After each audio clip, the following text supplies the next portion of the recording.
So all the family left. Was it easy to find a way to flee? Was it easy? No. Yeah.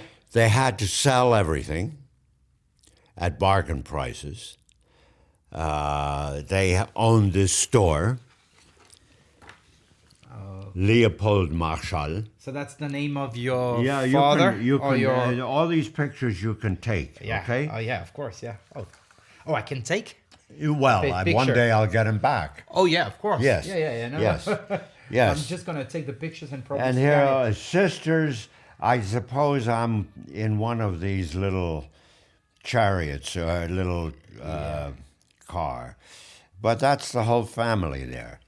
They own the house, and they were, my father's father, Leopold, was he had a general store, and he had vineyards. Oh, okay. So they grew grapes for the local wine. Nice. And it was nice. But there was nothing they could take to the States. I'm going to jump ahead to a story that's attached to this, which impressed me no end. I take vacations winter, summer up in the Gstaad region. I had a very good friend up there in Gstaad. They come from a somewhat moneyed family, and they used to have big dinner parties. And one day we were invited to a dinner party for 12 people, my wife and I. And it was all in Schweizerdeutsch or German, which was all right with me. And I heard from the distance someone speaking New York English with someone. Now, New York English is identifiable with ease. Forget about it. Yeah, forget about it, yes. So I did understand it. And when we sat down to eat, sitting next to me was a woman. And she said her name is like, I don't remember, but it could have been Schmidt. She said to me in German. She then said, but I'm not really Schmidt, that's my married name. My name is Maggi. You know Maggi seasoning? I don't know how you pronounce it. Yeah, it's Swiss, Maggi. Yeah. Maggi seasoning.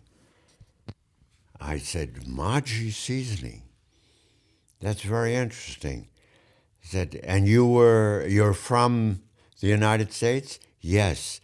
Well, I said there's a Maggi family part in the United States.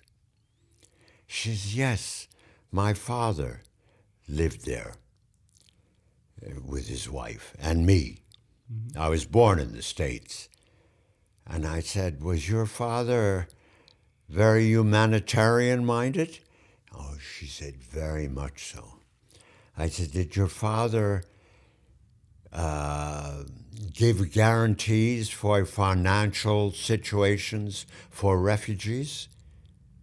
Yes, he did that. Do you know, I said to the woman, it can only be your father.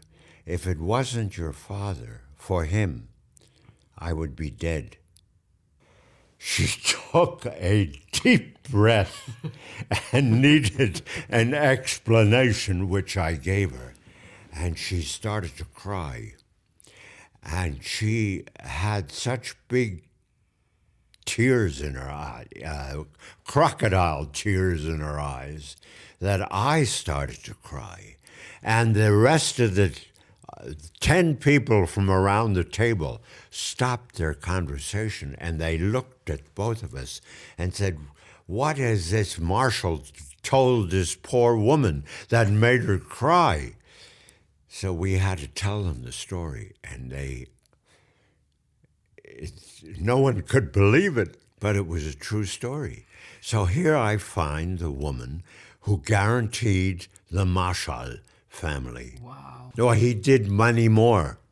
But he was a philanthropist and a humanitarian. So he was backing every Jewish family coming from That Germany? he or no, anywhere? well, he knew many. I don't think the Magis or Magi were Jewish, but you could not get into the United States without a financial guarantee, which a lot of people gave.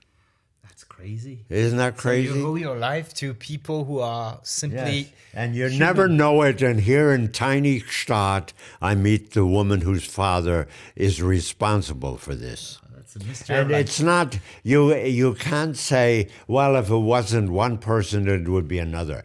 I remember my father telling me he tried everything, all kinds of people.